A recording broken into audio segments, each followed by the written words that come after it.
नमस्कार, ABP news पर हाजिर हूं मैं रुमाना इसार खान। अब से लगभग 24 घंटे के बाद कल यही वक्त होगा भारत का मून मिशन नई छलांग लगाने को बेताब नजर आ रहा होगा। धड़कनें तेज होंगी। जो अब तक कोई भी देश नहीं कर पाया वो कर दिखाने को भारत बेताब होगा। चंद्रमा के साउथ पोल रीजन में भारत के मिशन चंद्रयान 3 की सॉफ्ट लैंडिंग होनी है कल।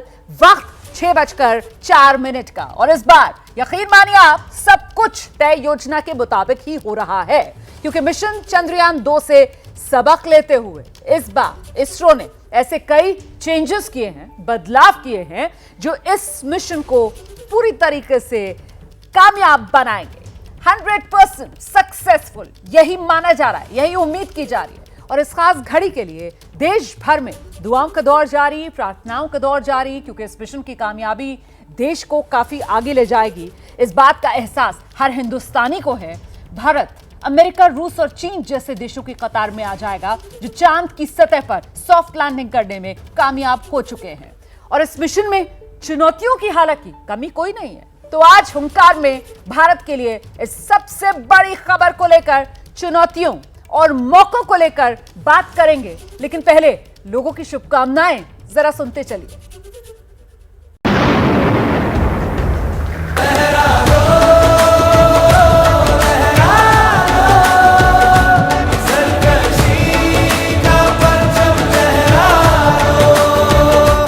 सबकी नजरें चंदा मामा की तरफ लगी हुई है। भगवान से प्रार्थना करता हूँ कि सक्सेसफुल लैंडिंग हो। आधारशिला नेहरू जी ने रखा है, आज अपने पूरे विश्व में डंका बजा रहा है। पूरी कामयाबी मिलेगी और हमारे वैज्ञानिक भारत का नाम रोशन करेंगे।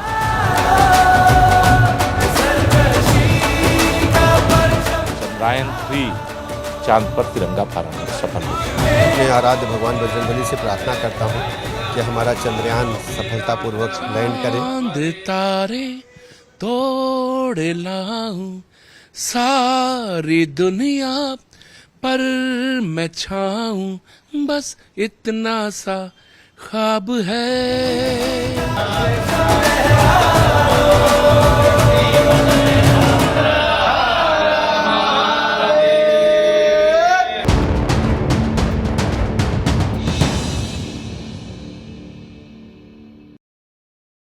तो बस चंद घंटों का इंतजार है। कल 6:04 वो वक्त जब सॉफ्ट लैंडिंग करने में कामयाबी मिलेगी लैंडर विक्रम को, और इसके साथ ही भारत की मुट्ठी में चांद आ जाएगा और साथ ही हिंदुस्तान उन देशों की कतार में खड़ा हो जाएगा जो सॉफ्ट लैंडिंग करने में चांद की सतह पर कामयाब रहे हैं। और ये कौन कौन से देश हैं जिसकी फहरिस्त में भारत का नाम जुड़ जाएगा?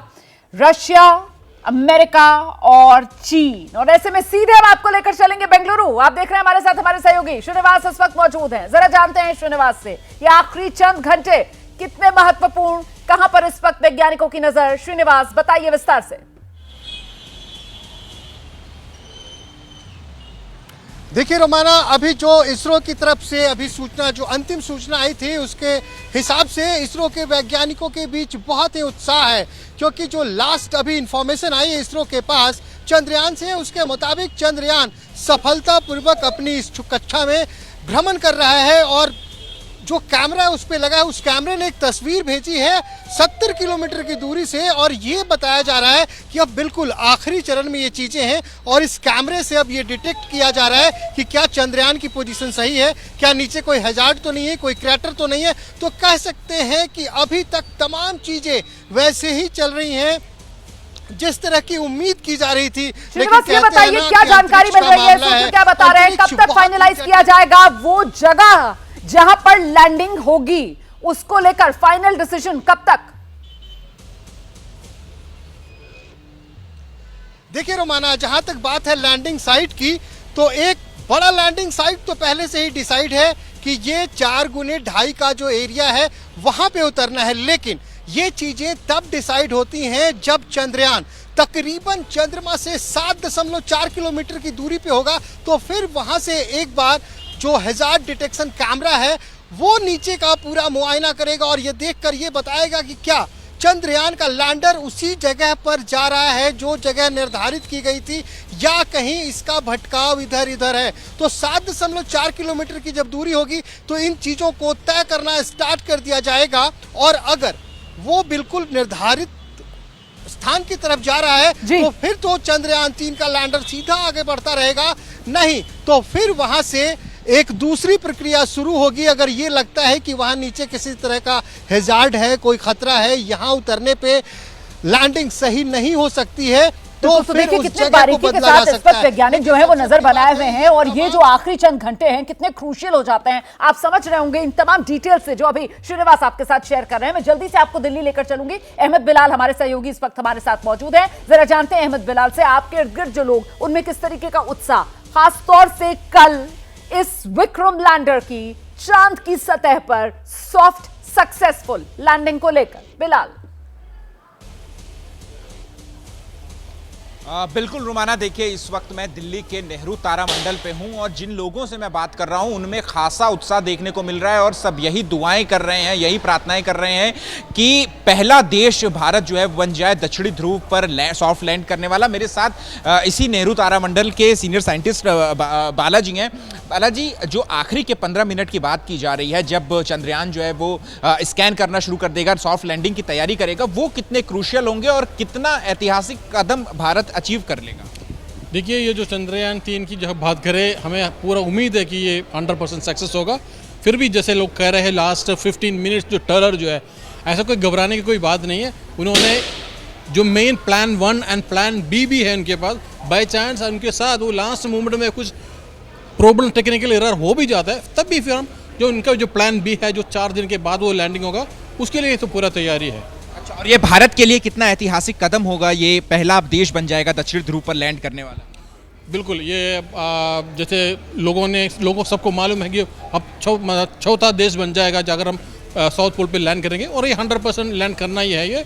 और युवाओं में कितना जोश भर देने वाला रहेगा। जो युवा नासा जाने का सपना देखते थे उनके लिए एक नई ऊर्जा जरूर होगी कि अब नासा नहीं बल्कि देश का इसरो जाने का वो सपना देखेंगे। बिल्कुल, हमारा इतना बड़ा एक संस्था हमारा यहाँ पर इंडिया में है, लोगों को शायद पता नहीं है, नासा से भी ज़्यादा लोग इसमें जाने की अभी कोशिश करेंगे। तो देखिए रुमाना, यहाँ पे जो लोग हैं और जो साइंटिस्ट हैं वो भी खासे उत्साह में हैं, और उन सबकी यही दुआएं हैं, यही प्रार्थनाएं हैं कि जो पहला देश भारत जो है वो साउथ पोल पे चांद के लैंड करने वाला पहला देश बन जाए। सारी तैयारियां पूरी हो चुकी हैं, और अब प्लान ए और प्लान बी भी जो है वो तैयार हो चुका है। अगर प्लान ए काम नहीं करता है तो प्लान बी पे भी जाया जाएगा। जी बिल्कुल, रहिए मेरे साथ, मैं लौटूंगी आपके पास। देखिए, देश के जो बड़े वैज्ञानिक हैं उनकी इस मिशन पर जो राय है इस मौके पर, इस घड़ी में, वो जानना भी आपके लिए बेहद जरूरी है। सुनिए जरा वो भी। चंद्रयान 3 अब चंद्र के करीब पहुंच गया है और कुछ ही समय में वो सतह पे उतरेगा, तो सबके लिए बहुत बड़ा दिन है। तीसरी बार जब हम जा रहे हैं तो हम बगी को ठीक से पहुंचाएंगे, और इस बार इसरो का यही फोकस है कि वो एक बगी चंद्र के दक्षिण ध्रुव की तरफ उतारे और उसको घुमा के वहाँ की सतह को ठीक से देखे। जो सॉफ्ट लैंडिंग होने वाला है, मतलब उस हिसाब से इंडिया, चाइना और यूएस और सोवियत यूनियन पहले वाला, उसके बाद इंडिया शायद चौथा देश हो जाएगा। तो हम लोग रैली में बहुत उत्साहित हैं और आशा है कि जो लैंडिंग है वो अच्छे से होगी। और आइए मैं जल्दी से आपका परिचय कराती हूँ। इस वक्त खास मेहमानों का पैनल हमारे साथ मौजूद है, और आज का पैनल बेहद खास है क्योंकि आज आप देख रहे हैं ये देश के जाने माने बड़े साइंटिस्ट जो हमारे साथ मौजूद है। सचिन भांबजी फाउंडर हैं स्पेस इंडिया के, सौम्य दत्ता स्पेस साइंटिस्ट हैं, रिंटू नाथ वैज्ञानिक भी इस चर्चा में हमारे साथ शिरकत कर रहे हैं। बहुत स्वागत आप सभी का। आप देख रहे हैं डॉक्टर AP सेकरवार जो हैं वो भी हमारे साथ इस चर्चा में शामिल हो रहे हैं। सचिन भांबजी, सबसे पहले आपके पास आ रही हूं और मैं आपसे जानना चाहती हूं, वो जो टेरर की बात की जा रही है ना, आखिरी 15 मिनट लैंडिंग से पहले वाले, वो बेहद खतरनाक, बेहद खौफनाक जो बताए जा रहे हैं, जरा उसको डिकोड कर दीजिए जल्दी से। कितना खतरा है उसमें? देखिए, एक्चुअली जहां तक अभी चंद्रयान पहुंचा है वहां तक तो हम बहुत बार जा चुके हैं। ये तीसरा अटेम्प्ट है जब हम वहां पहुंच गए हैं, और हमेशा सक्सेसफुली जाते हैं। अब चंद्रमा पे लैंड करना बहुत टेढ़ी खीर है, बहुत ज़बरदस्त टेढ़ी खीर है। और अभी अभी हमने देखा रशिया ने इतना बड़ा झटका सहा, तो नेचुरल है कि सभी लोग बहुत ही कॉशियस हो गए। और मैं आखिरी वो जो 20 मिनट है उनको डिकोड करने की कोशिश करूँ तो बड़ा सिंपल सी बात यह है कि करीब 2 किलोमीटर प्रति सेकंड की स्पीड से एक यान जो चंद्रमा की तरफ जा रहा है उसको एकदम से, जो हम जिसको रफ ब्रेकिंग फेज बोलते हैं, उसमें उसको रोक करके करीब 350 मीटर पर सेकंड की स्पीड पे लाना है। तो बड़ी तेजी से हमने भेजा और अब उसको एकदम से रोकना है, और रोकने के बाद उसको हमने फिर से हमारा ऑल्टीट्यूड होल्ड फेस एक नेक्स्ट चलेगा, जिससे वही 300 की स्पीड के आसपास हम उसको ऑल्टीट्यूड होल्ड करके देखेंगे। और जब इस स्टेज में चंद्रयान पहुंच जाता है तो आपको ये बता दूं कि अब हम इसको कंट्रोल नहीं कर सकते हैं। उसके जो हमने यहाँ से उसके जो लिख दिया है उसके लिए सिस्टम में हमने जो जैसा उसको फीड कर दिया है वो बिल्कुल वैसा ही करेगा, एआई करेगा, ह्यूमन सब इंटरफियर नहीं कर सकते हैं। अब जो भी होगा वो फाइनली इसी समय के अंदर होने वाला है। ठीक है। और इसके बाद हमने उसकी वेलोसिटी को बिल्कुल कब तक लास्ट मोमेंट वो कितनी देर पहले तक होगा लैंडिंग से, जब इसरो जो है वो कमांड दे पा रहा होगा, और फिर कब सब कुछ ऑटो मोड पर आ जाएगा? लैंडिंग से कितनी देर पहले? सौम्य दत्ता जी अगर मुझे सुन पा रहे हो तो। कल शाम 5:45 तक तो आज जो फेज में है, जो चंद्रमा में कक्षपथ में घूम रहा है, कल शाम 5:44-45 तक तो इसी में रहेगा। ठीक है। जो क्रिटिकल फेज जो शुरू होगा, अभी तो स्टेबल फेज में है, वो शुरू होगा कल शाम 5:45 के आसपास, जब इसको लैंडिंग मैन्यूवर शुरू होगा। अभी लैंडिंग मैन्यूवर का पहला स्टेज तक हम कुछ तो मैसेज जो भेजा है, क्योंकि अभी सिर्फ चंद्रयान में डायरेक्टली नहीं, लेकिन चंद्रयान 2 का जो ऑर्बिटर है वो रिले का काम कर रहा है।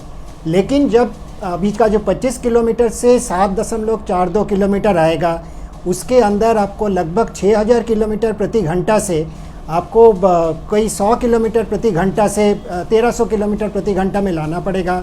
फिर उसके बाद जो उसको एटीट्यूड कंट्रोल होगा, मतलब वो ऐसे वर्टिकली हॉरिजॉन्टली जा रहा है, उसको जो पैर है, जो लेग्स है, उसको वर्टिकली, ये जो मैनूवर है ये चंद्रयान 3 जो लैंडर मॉड्यूल उसको अपने आप करना पड़ेगा, विक्रम को अपने आप करना पड़ेगा। ठीक है। और इसी वक्त सबसे क्रिटिकल रिंचुनाथ जी, ये जो अलग अलग स्टेजेस हैं, एक तो जैसे रफ ब्रेकिंग फेज हो गया, जिसके बारे में अभी सौम्य सर बता रहे थे ना कि साहब किस तरीके से कहां तो रफ्तार जो है वो 6000 किलोमीटर प्रति घंटे की रफ्तार होगी, और जैसे ये रफ ब्रेकिंग फेज शुरू होगा वो रफ्तार एकदम से आपको कम करनी पड़ेगी। और साथ ही ये जो एल्टीट्यूड होल्ड फेज उसके बाद आएगा, जिसके बाद फाइन ब्रेकिंग फेज आएगा। सर, इन सभी फेजेस में सबसे क्रूशियल कौन सा फेज है, और कब ये हॉरिजॉन्टल से वर्टिकल होगा? सर, विक्रम लैंडर किस फेज में, जरा ये भी बताते चलिए।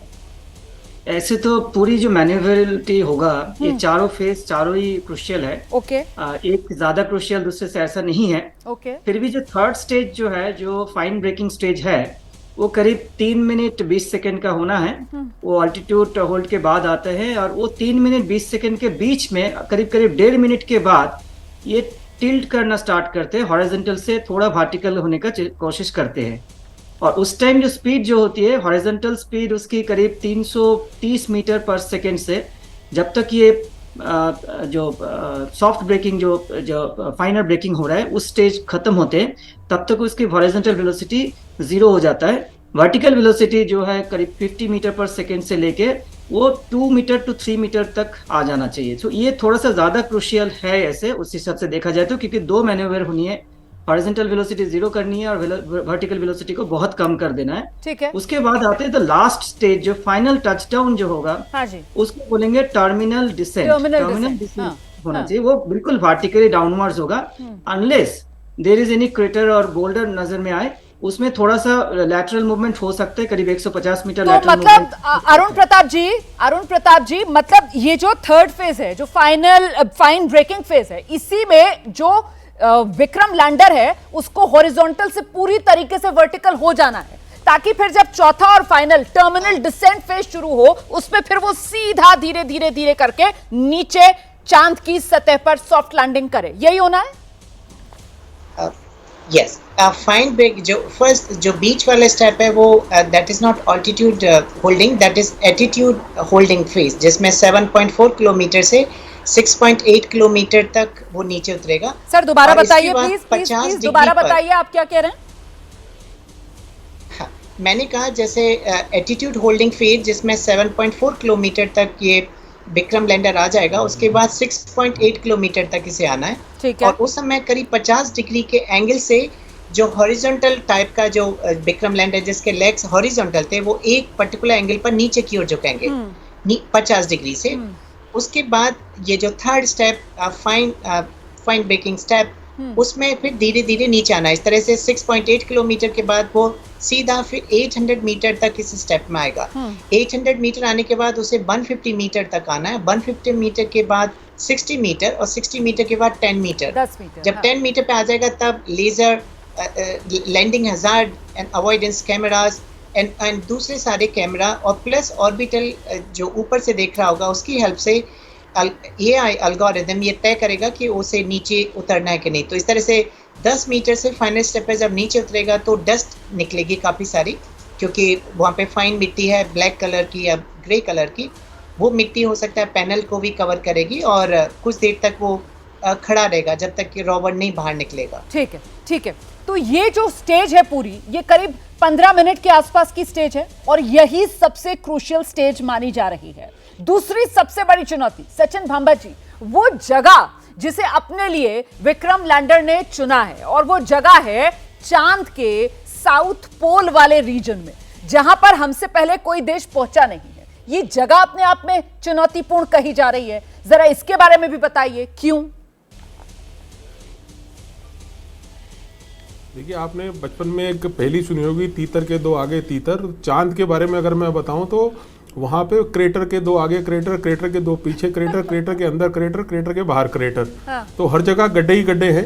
और वो भी इतने गहरे गहरे गड्ढे हैं कि कहते हैं कि साहब माउंट एवरेस्ट जैसे पहाड़ जो है वो उन गड्ढों में गहरे गड्ढे, गहरे गड्ढे। बिल्कुल बिल्कुल, जी जी जी, हाँ बिल्कुल। अपोलो 11 के समय भी यूएसए के साथ यही हुआ कि ईगल को जहाँ लैंड करना था वहां पे जाके देखा तो बहुत बड़े बड़े पत्थर पड़े थे और फाइनली जो मिशन था उसने, जो अंदर उसमें ह्यूमंस थे, उन्होंने डिसाइड किया कि हम थोड़ा आगे उतरेंगे। It was a very risky move. और यहाँ पे भी हमने एक हजार्ड को कैलकुलेट करने का कैमरा लगा रखा है। तो वो कैमरा 60 मीटर पे जाकर के बड़े आराम से होवर करेगा, 10 मीटर पे भी होवर करेगा और जब 60 मीटर पे होवर करेगा और जब उसको लगेगा कि अब मैं इसको यहाँ उतार सकता हूँ, पूरी कैलकुलेशन लेगा। यानी आप समझें कि AI बड़ी तेजी से काम कर रहा है, मैप से मैप रिलेट कर रहा है, क्रेटर देख रहा है, लोकेशन सेट कर रहा है और फिर उसको कह रहा है फाइनल गो या नो गो। यानी 60 मीटर के ऊपर गो या नो गो का फाइनल वो ले रहा है डिसीजन कि मैं इसको इस साइड पे उतरने दूंगा। एक बात मैं और बता दूं कि इस बार ही हमारा जो चंद्रयान 3 है, इसमें चंद्रयान 2 से एक बहुत बड़ा डिफरेंस किया गया है। इनफैक्ट आज तक जितने भी मिशन गए हैं उन सब के बीच में जो उन सब में जो हमारी मोटर है वो हमेशा सेंट्रली रोकेटेड रही है, जो जेट है। अब इसमें 4 क्लस्टर जेट्स हैं और सेंट्रल जेट हमने हटा दिया है क्योंकि हमें मून की जो डस्ट है, जो चार्ज होती है, उससे थोड़ी सी दिक्कत हो रही थी और हम चाहते थे कि जब उतरें तो डस्ट जल्दी सेटल हो जाए। तो सेंट्रल हमारा जेट नहीं है, सेंट्रल जो सिस्टम है वो नहीं है। तो पहली बार ना सिर्फ हम ऐसी जगह लैंड कर रहे हैं जहाँ आज से पहले कोई देश नहीं गया, बल्कि अपने आप में जो कॉन्फ़िगरेशन है, जो हम यूज़ कर रहे हैं, जो कॉन्फ़िगरेशन यूज़ कर रहे हैं जेट्स की, वो भी अपने आप में यूनिक है। तो जेट्स के बारे में आपने कहा कि ये कॉन्फ़िगरेशन यूनिक है और ये हमने पिछली बार से सबक लेकर सीखा है। सौम्य दत्ता जी, यूनिक तो और बहुत कुछ है ना। इस बार जो विक्रम लैंडर है उसकी चाहे लेग्स हो वो हमने और ज्यादा मजबूत बनाई है। सौम्य दत्ता जी, फ्यूल को लेकर भी इस बार हमने और बेहतर किया है, सेंसर्स हमने बेहतर डेवलप किए हैं और यही कैमरा जिसका अभी जिक्र कर रहे थे सचिन भांबा जी कि ये हजार्ड अवॉइडेंस वाला जो कैमरा है ये भी अपने आप में बेहद महत्वपूर्ण हो जाता है। सौम्य दत्ता, ठीक, देखिए इसके साथ और भी चीज़ किया गया जो है, आप पिछले बार चंद्रयान 2 का एक जो प्रॉब्लम था, एक तो उसका लैंडिंग साइट बहुत छोटा था, तो इस बार पहले से ही चंद्रयान 2 का जो ऑर्बिटर उसका कैमरा से अच्छा साइट बन के साइट को बढ़ाया गया। दूसरा आप देखेंगे जो इंजन, जो 4 जो मेन इंजन है, वो इंजन का थ्रस्ट काफ़ी बड़ा है। पिछले बार 400 न्यूटन का था, इस बार हर एक का 740 न्यूटन है। इस बार फ्यूल स्टॉक ज़्यादा है, तो इसके मतलब है जो लैंडर का मैन्यूवरेबिलिटी, कि यहाँ ठीक नहीं हो रहा है, मैं 50 मीटर व 100 मीटर हट जाऊँ, इधर जाऊँ उधर जाऊँ, बाएं ईस्ट में जाऊँ वेस्ट में जाऊँ, इस ढंग का मैन्यूवरेबिलिटी इस बार ज़्यादा है।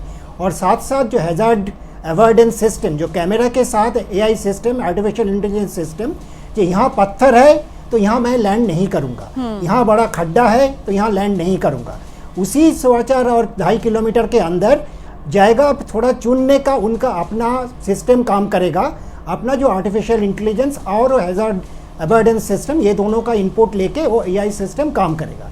तो मतलब काफ़ी ढंग से एक इंटेलिजेंट नॉन आदमी, मतलब एक इंटेलिजेंट सिस्टम बैठा है जो थोड़ा बहुत डिसीजन लेके सही सेफ लैंडिंग साइट, उसी जो हमें पहले से तय किया है वो काफी बड़ा है, उसके अंदर सेफ लैंडिंग साइट में लैंड कर सकते हैं। यही इंटेलिजेंट सिस्टम और चाहिए, ये भी किया गया तभी है। तो हम तिरंगा जो है वो चांद की सतह पर लहरा पाएंगे, तभी तो ये जो फिंगर्स क्रॉस्ड वाली इस वक्त सिचुएशन में पूरा देश है, ये जो दुआओं का दौर, प्रार्थनाओं का दौर जारी है, तभी तो वो रंग लेकर आएगा। ये इंटेलिजेंस सिस्टम इसी की जरूरत है। और बड़ी अच्छी बात आपने कही कि इस बार जो मैनूवर है वो ज्यादा कर सकता है, मतलब एक तरीके से फ्लेक्सिबिलिटी ज्यादा है, मतलब सक्सेसफुल लैंडिंग को लेकर गुंजाइश जो है वो लगातार यहां पर बढ़ती हुई नजर आ रही है। मैं मेहमानों का रुख करूंगी, लेकिन एक बार जल्दी से अपने सहयोगी के पास आपको लेकर चलेंगे। मुंबई में आपको लेकर चली हूं, कृष्णा ठाकुर हमारे साथ मौजूद है। कृष्णा, बताइए जरा, मुंबई के लोगों में खास तौर से किस तरीके का उत्साह है प्लानिटोरियम को लेकर? क्या लोग सोच रहे हैं कि रुक करें यहां पर? इतना महत्वपूर्ण दिन, कल चंद घंटे का इंतजार बाकी, जब चांद की सतह पर होगा विक्रम लैंडर। कृष्णा, देखिए रोमाना, बिल्कुल कल भारत ही नहीं बल्कि पूरे विश्व भर की नज़र जो है वो चंद्रयान 3 पर है। लोग जो है वो टकटकी लगाए हुए हैं। मैं इस वक्त मौजूद हूँ मुंबई के वर्ली इलाके में, नेहरू प्लानिटोरियम है और कुछ स्टाफ जो है हमारे साथ मौजूद हैं। उनसे जानने की कोशिश करेंगे कि कल को लेकर तैयारियाँ जो है वो क्या की गई हैं। आप बताइए कि कल जो है बेहद ही ऐतिहासिक दिन है, पूरा विश्व जो है वो भारत की तरफ टकटकी लगाए हुए देख रहा है। कल को लेकर नेहरू प्लानिटोरियम में क्या कुछ खास तैयारी की गई है वो बताएं पहले। सर, हम यहाँ पर जो हमें ऑफिशियल लिंक प्रोवाइड की जाएगी उससे हम पब्लिक को जो लैंडिंग हम दिखाने वाले हैं, जो हमारे विजिटर्स हैं उनको। और आज से नहीं पर बहुत समय से, पिछले 1-2 महीने से जब से लॉन्च हुआ है तब से हमारे पास खास करके बच्चे, उनमें काफ़ी उत्साह था। तो हमसे पूछ रहे थे कि यहाँ पर मून कैसे पर चंद्रयान 3 कहाँ उतरने वाला है, लैंडिंग कैसे होगी, तरह तरह के सवाल उनके मन में आते रहते थे। अच्छा रोमाना, ये जो आप जिस व्यक्ति को सुन रही थी, ये इनका नाम चिंतन है, ये स्पेस गाइड हैं और ये बता रहे हैं, ये हमको बताएंगे कि किस तरीके से मून ग्लोब को देखते हुए कि जो सबसे ज़्यादा जो बात कही जा रही है चिंतन, वो सॉफ्ट लैंडिंग को लेकर कही जा रही है। आपके सामने मून का ग्लोब रखा हुआ है, आप आसान भाषा में समझाइए कि वो जो लैंडिंग का प्रोसेस होगा वो क्या होगा और कहाँ लैंड करने। जो एक्चुअली लैंडिंग होने वाली है वो साउथ पोल के पास, इक्वेटर से करीबन 70 डिग्री साउथ पे, यहाँ पर मैग्जिनस क्रेटर और ब्रोगोस्लावस्की क्रेटर के बीच में एक थोड़ी सी जगह है, वहाँ पर लैंडिंग की साइट नक्की की गई है। और साउथ में इसलिए नक्की की गई है क्योंकि वहाँ पर अभी तक किसी भी देश ने सॉफ्ट लैंडिंग नहीं की है, मैग्जिनस क्रेटर और ब्रोगोस्लावस्की क्रेटर के बीच में। 2019 में जो गलती हुई थी उससे हम लोग कितना सीख हमने लिया है और इस साल क्या अलग है? 2019 में एक्चुअली गलती हुई हम ऐसा नहीं कह सकते, क्योंकि जो लैंडर था उसकी अवधि थी मात्र 14 दिन के लिए, जबकि जो ऑर्बिटर हमने भेजा था वो आज भी कार्यरत है, तो उसकी अवधि कुल मिला के 7 साल थी, तो आज भी काम कर रहा है। तो अगर आप रेशियो निकालें 7 साल और 14 दिन का, तो it is very successful mission. और जहाँ तक लैंडिंग की बात है, उस समय ऐसा हुआ था कि विक्रम लैंडर था, थोड़ा टेढ़ा लैंड हुआ था। इस समय उसके टेढ़े लैंड होने की संभावना काफ़ी कम है। इस समय उन्होंने जो काफ़ी अच्छा थोड़ी बहुत उन्होंने डिज़ाइन में बदलाव किया है और इस समय काफ़ी उन्होंने जो है संभावनाएं बढ़ती हैं। जी रोमाना, ये चिंतन थे जो आपको बता रहे थे कि जो लैंडिंग की प्रोसेस है वो किस तरीके से होने वाली है। और सिर्फ मुंबई ही नहीं बल्कि देश के अलग अलग हिस्सों में जो लोग हैं वो उत्साहित हैं। पूरे देश भर में पूजा पाठ का दौर शुरू है और कल के दिन हर तरफ उत्साह है, बेसब्री है, बेताबी से इंतजार है उस घड़ी का जब 6:04 का वक्त होगा। और यहां हम एबीपी न्यूज के माध्यम से दर्शकों को जानकारी देंगे कि लीजिए, सक्सेसफुल लैंडिंग, विक्रम लैंडर ने चांद की सतह पर कर ली है। जी, यहीं एबीपी न्यूज पर हमारे साथ बड़ी कवरेज कल दिन भर जरूर देखिएगा। और सीधे आपको लेकर चलूंगी, इस वक्त देश के जाने माने गायक दिलेर मेहंदी जी हमारे साथ मौजूद हैं। दिलेर जी, बहुत स्वागत आपका एबीपी न्यूज में। और इससे बेहतर कोई और खुशी का पल हो नहीं सकता। ये भारत का अभिमान मिशन चंद्रयान, चांद मुट्ठी में आने वाला है सर, इस वक्त क्या कहेंगे आप? ये तो पूरे देश को बधाई है कि पूरे विश्व में हमारे देश का परचम लहरा रहा है। और ये बहुत ही खुशी की बात है कि हम लोग इतनी बड़ी कामयाबी को पाने वाले हैं और इस देश के लिए, पूरे वर्ल्ड के लिए बहुत बहुत बहुत खुशी की बात है। तो इस कामयाबी वाले सफर के लिए कोई गीत हो जाए आपकी आवाज में? ओ बोलो तारा रा इंडिया ने कमाल कर दी, बोलो तारा रा, ओ बोलो तारा रा इंडिया ने कमाल कर दी, बोलो तारा रा, हाय ओ रब्बा, हाय ओ रब्बा, हाय ओ रब्बा, हाय ओ रब्बा, हाय ओ रब्बा, हाय ओ रब्बा, इसरो की बल्ले बल्ले इंडिया की बल्ले बल्ले, इसरो की बल्ले बल्ले इंडिया की बल्ले, आहा चिकनक चिकनक चिकनक, आहा चिकनक। बहुत बहुत बहुत बधाई, बहुत बहुत शुक्रिया। ये अभी अभी बनाया आपने या पहले से ही आपके मन में आ रहा था? जैसे ये खबरें आनी शुरू हुई कि साहब तिरंगा लहराने की तैयारी में इसरो भारत चांद पर। जी नहीं, ये मैंने बिल्कुल अभी मेरे ये दिमाग में आया, क्योंकि खुशी बात ही इतनी है कि हम लोग इस दौर को देख रहे हैं और हमारी आंखों के देखते हुए हमने ये चीज़ें देखी हैं और कल हम टीवी में देखेंगे भी कि किस तरह लैंड होगा। तो और टिंगलिंग और मोहे रंग दे, मोहे रंग दे, मोहे रंग दे बसंती, और रंग दे बसंती, बसंती रंग दे बसंती, और टिंगलिंग। बहुत ही खुशी है, बहुत खुशी। क्या बात है सर, कल तो सर चांद तिरंगे के रंग में रंगा हुआ होगा। 140 करोड़ हिंदुस्तानियों की दुआओं संग लहराएगा तिरंगा। मुझे लगता है जरा चलते चलते एक प्रार्थना, एक अरदास भी आपकी तरफ से इस मिशन की कामयाबी के लिए, क्योंकि वो जो आखिरी 15 मिनट है ना दिलेर सर, वो कहा जा रहा है कि बहुत क्रूशियल है। इस स्टेज तक तो हमारा चंद्रयान 2 भी पहुंचा था, तो वो आखिरी 15 मिनट और कामयाबी से चंद्रयान का ये विक्रम लैंडर सतह पर सॉफ्ट लैंडिंग करे, इसके लिए एक अरदास, एक दुआ। नमो चंद्र चंद्रे, नमो सूर्य सूरजे, ये धरती, ये अंबर, ये दरिया समंदर, ये दिलकश नजारे सभी हैं तुम्हारे। Namo Namo Namo Namo Namo Namo Namo Namo. Thank you so much. बहुत बहुत शुक्रिया एबीपी न्यूज के लिए समय निकालने के लिए। और कल एबीपी न्यूज पर बड़ी कवरेज दिलेर सर आप भी हमारे साथ देखिएगा, दर्शक भी हमारे साथ जुड़ेंगे। वो गौरवान्वित करने वाला पल 140 करोड़ हिंदुस्तानियों को होगा। पूरी दुनिया की नजर टिकटिकी लगाए हुए देख रही होगी उन तस्वीरों को जो इसरो की तरफ से साझा की जा रही होंगी जब सॉफ्ट लैंडिंग विक्रम लैंडर करेगा चांद की सतह पर। और आप देख रहे हैं वैज्ञानिकों का पैनल, खास पैनल जो आज मेरे साथ लगातार बना हुआ है। मैं जल्दी से डॉक्टर अरुण का रुख करती हूँ और उनसे ये जानना चाहती हूँ मैं आपसे डॉक्टर अरुण की एक बात कही जा रही है कि कल जो लैंडिंग का तय समय है उससे कुछ घंटे पहले ये फाइनलाइज कर लिया जाएगा कि लैंडिंग कल ही होनी है। अगर कल गुंजाइश नहीं बनेगी तो फिर 27 तारीख, एक और तारीख का जिक्र भी किया जा रहा है इसरो के वैज्ञानिकों की तरफ से। तो सर ऐसा क्या हो सकता है कि ये कुछ डिले करना पड़ जाए? देखिए अभी तो ऐसा कोई ऑप्शन नहीं है। करीब 2 घंटे पहले लाइक अराउंड 3:30 PM पर इसरो ये रिलीज करेगा कि वो सचमुच लैंडिंग होने जा रही है कि नहीं। इसका मतलब है कि ISTRAC that is ISRO telemetry centre से ये डेटा सेंड किया जाएगा, उसके कंप्यूटर को फीड किया जाएगा नीचे से, जिसमें ये 17 मिनट 21 सेकेंड्स का प्रोग्रामिंग भी है लैंडिंग का। ओके, तो ये तय हो जाएगा 3:30 तक लैंडिंग होनी या नहीं है। अगर नहीं भी होती है सपोज एक केस में तो 27th डेट रखा गया है जी। और अभी जो मैंजनीज क्रेटर के पास जो जगह प्रपोज्ड है उससे दूसरी वाली जगह करीब 400 किलोमीटर दूर होगी, क्योंकि हमें मेक श्योर करना है कि हमें हमारे इंस्ट्रूमेंट विक्रम लैंडर और रोवर के लिए 1 ल्यूनर डे के बराबर या 14 दिन के बराबर का समय मिले सनराइज के बाद। तो क्योंकि सनराइज वहाँ पे डिस्टर्ब हो जाएगा अगर 23rd को कल नहीं हो पाता है तो 27 के लिए वो जगह रखी जाएगी, लेकिन इसके चांसेस बहुत ही कम है।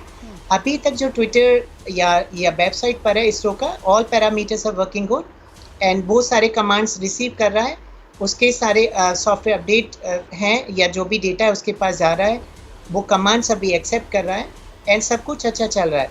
अभी वो अपनी लो रिंटूनाथ जी जो जानकारी इसरो की तरफ से साझा की गई है कि वो 2-वे कम्युनिकेशन चंद्रयान 2 का जो ऑर्बिटर था उसके साथ भी शुरू हो चुकी है।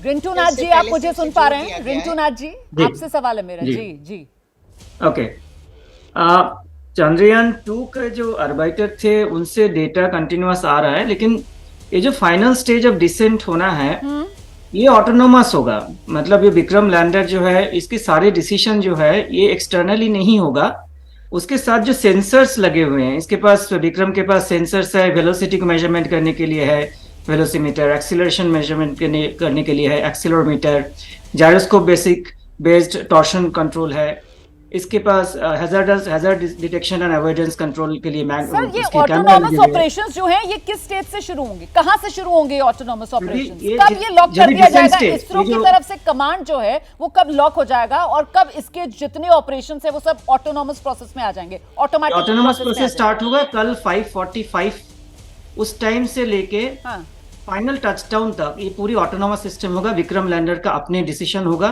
Sensor based decision. सेंसर में जो डेटा आ रहा है उसको ऑनबोर्ड कंप्यूटर उसको एनालाइज करेंगे एंड उसी हिसाब से थ्रस्ट कंट्रोल किया जाएगा। इसके पास जो थ्रस्टर्स है उसको कंट्रोल उसी बेसिस पे करेंगे एंड पूरा ऑटोनॉमस होगा टिल टचडाउन। तो ये सचिन भांबा जी जो अभी डॉक्टर अरुण प्रताप कह रहे थे कि साहब वो करीब लैंडिंग से 2-2.5 घंटे पहले तक जब तक ये डिसीजन ले लेना है कि कल ही लैंडिंग होनी है या नहीं होनी है, वो लास्ट कमांड्स होंगे जो इसरो की तरफ से भेजे जाएंगे लैंडिंग को लेकर, पोजीशन को लेकर, वही लास्ट कमांड्स होंगे। और उसके बाद एक तरीके से ये जो विक्रम लैंडर है ये अपने सफर पर खुद अपनी मर्जी से फिर आगे बढ़ता हुआ, खुद अपने लिए फैसले लेता हुआ बढ़ेगा आगे।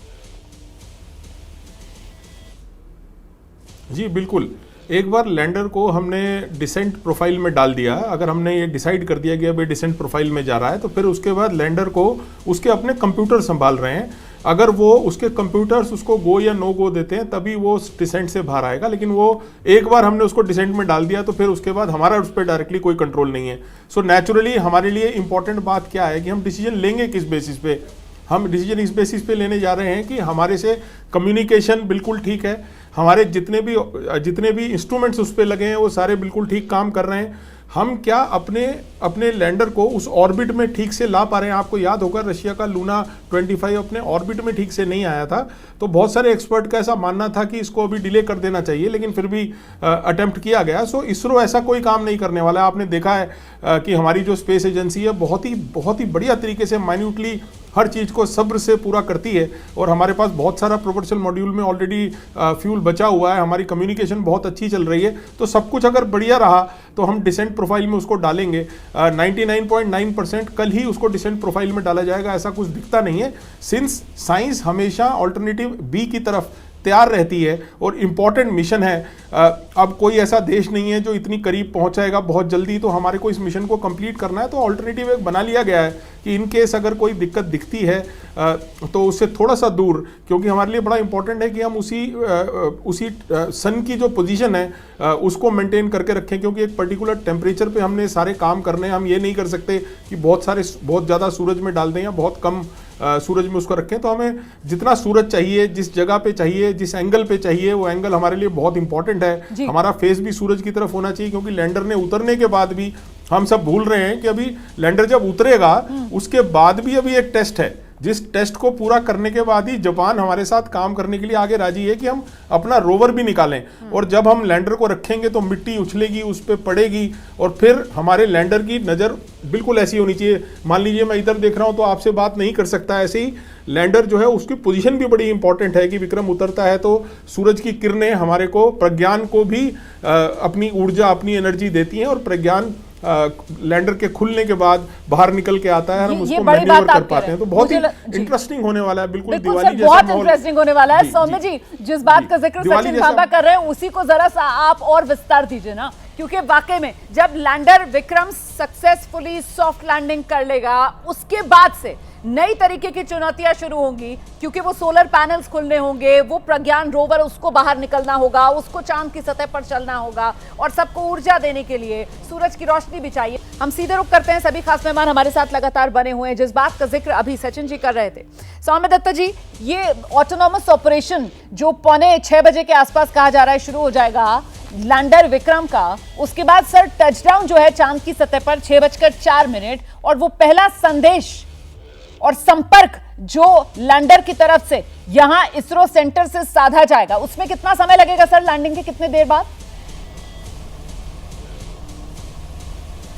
देखिए, लैंडर जब लैंड करेगा वो तो एक संदेश तब भेजा जाएगा, ठीक है, और उसके बाद जो हमारे पूर्ववर्ती वक्ता जो बोले हैं ना, वो बहुत इंपॉर्टेंट फेज है। जो लैंडर को लैंड करना है 10 किलोमीटर व 10.5 किलोमीटर स्पीड से कम में, तभी विक्रम का सारे चीज़ इंटैक्ट रहेगा, सही रहेगा, क्योंकि यदि उससे ज़्यादा स्पीड में लैंड करेगा तो डैमेज पोटेंशियल है।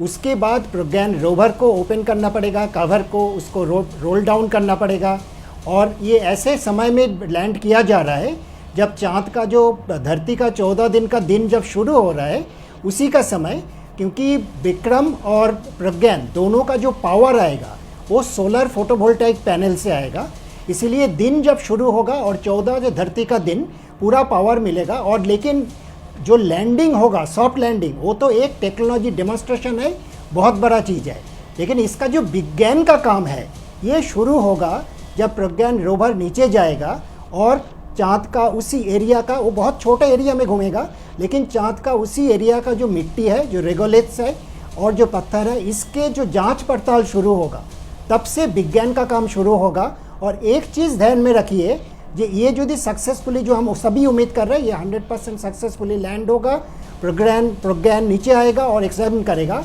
ये एक नई शुरुआत होगा। इसके बाद सिर्फ भारत का नहीं है, दुनिया का और भी बहुत सारे देश जिनको क्षमता है वो साउदर्न पोलर रीजियन में, एक चीज़ मैं बार बार बोल रहा हूँ, साउथ पोल में लैंड नहीं कर रहे, पोलर रीजियन में कर रहा है। बिल्कुल सर, साउथ पोल वाले रीजन में लैंड कर रहा है, ये बात हम भी बार बार दोहरा रहे हैं दर्शकों के लिए ताकि किसी तरीके का कोई कंफ्यूजन ना हो। बिल्कुल बिल्कुल उस रीजन में लैंड कर रहा है। ये इक्वेटर से नीचे, जो अभी जानकारी दे रहे थे वैज्ञानिक भी, कि उससे करीब 70 डिग्री नीचे की तरफ ये लैंड कर रहा है, साउथ पोल रीजन की तरफ। तो भारत का अभिमान मिशन चंद्रयान 24 घंटे बाद चांद भारत की मुट्ठी में होगा, यही दुआ इस वक्त हर हिंदुस्तानी के मन में है। सीधे रुक करेंगे, सभी खास मेहमान हमारे साथ बने हुए हैं, और जरा दर्शकों को एक जानकारी दूं। आप क्या ये जानते हैं कि चांद का पृथ्वी से सिर्फ 59% हिस्सा ही नजर आता है? जी, वो जो पूरा चांद, पूर्णिमा का चांद जो आप देखते हैं, बिल्कुल गोल चांद, उसमें भी पूरा चांद नजर नहीं आता है, सिर्फ 59% हिस्सा।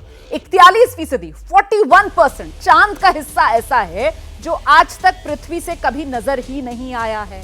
और ऐसे में अब ये जो हमारा विक्रम लैंडर है, ये जो कहा जा रहा है कि ये जो साउथ पोलर रीजन है चांद का, वहां पर जाकर लैंड करेगा, तो ये कहां पर एग्जैक्टली लैंड कर सकता है, थोड़ा सा जरा समझते हैं। सचिन जी के पास आपको लेकर चलते हैं। सचिन जी, वो जो आपने खास तैयारी की है ना, जरा दिखाइए ना कहां पर लैंड करेगा।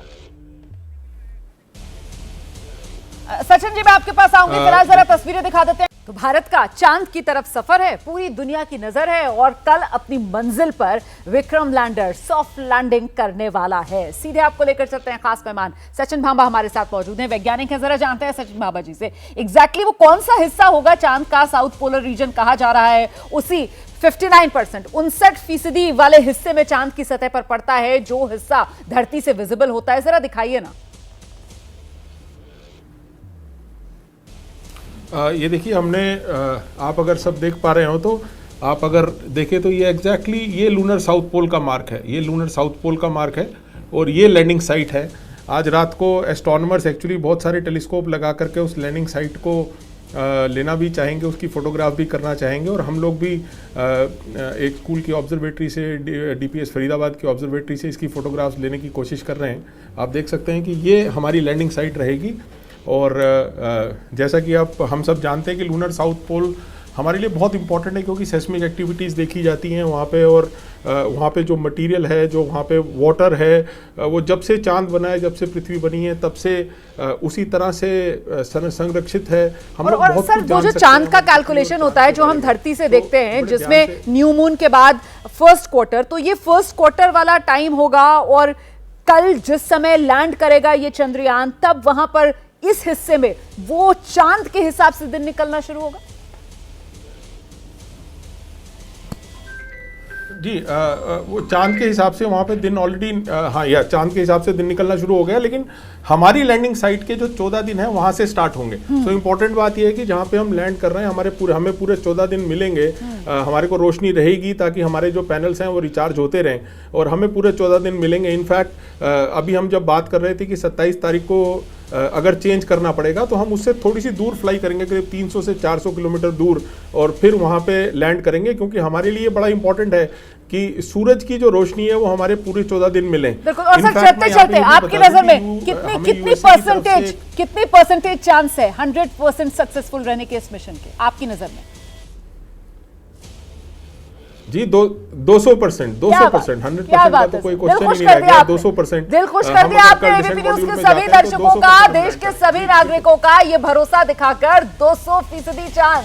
कहां तो 100% की बात होती है, लेकिन यहां पर देखिए 200% चांस है और मिशन चंद्रयान भारत का अभिमान सक्सेसफुल कामयाब होगा। तिरंगा चांद की सतह पर कल आप देखेंगे। बहुत शुक्रिया सचिन जी एबीपी न्यूज के साथ बने रहने के लिए।